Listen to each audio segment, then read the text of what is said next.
रोजी सातारा जिल्ह्यातील नायगाव येथे सावित्रीबाईंचा जन्म झाला. त्यांच्या आईचे नाव सत्यवती व वडिलांचे नाव खंडोजी नेवसे पाटील होते. त्यांचा विवाह अवघ्या 9व्या वर्षी ज्योतिबा बरोबर झाला. विवाहानंतर फुलेंनी सावित्रीबाईंना लिहायला वाचायला शिकवले व स्त्री शिक्षणाचा पाया रचला. या अर्थाने सावित्रीबाई पहिल्या विद्यार्थिनी होत्या. विद्येविना नीती गेली, नीतीविना मती गेली, मतीविना गती गेली, गतीविना व्यक्त गेले, इतके अनर्थ एका अविद्येने गेले. म्हणूनच शिक्षणाचे महत्त्व सांगणारी ही नाटिका सादर करणार आहोत. सावित्री ए सावित्री,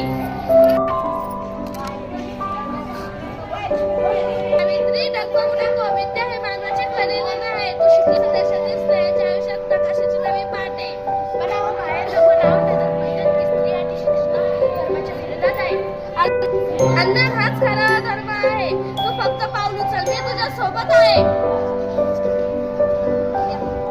उद्यापासून तू मुलींना शिकवायला पिढेवाड्यात जायचं. महात्मा ज्योतिराव फुले हे सावित्रीच्या पाठीमागे ठाम उभे राहिले. त्यांना साथ दिली. समाजाच्या विरोधाला जुमानले.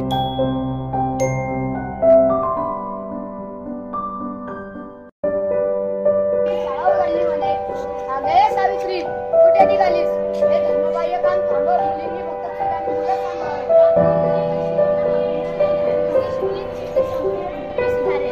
जास्त शहाणपणा शिकवलीस. तुम्ही माझ्या शेत फेकत होता तर मी माझ्या मुलींना शिकवण्याचे कार्य सोडणार नाही. माझ्याकडे दुसरी शाळा आहे, त्या शाळेत जाईल. किती भोगले किती सोसले, किती भोगले किती सोसले, तरीही तिने शिकवले, तरीही तिने शिकवले. स्त्री शिक्षणाचे धडे, स्त्री शिक्षणाचे धडे पुढे तिच्या साऱ्या लेकींनी गिरवले, पुढे तिच्या साऱ्या लेकींनी गिरवले.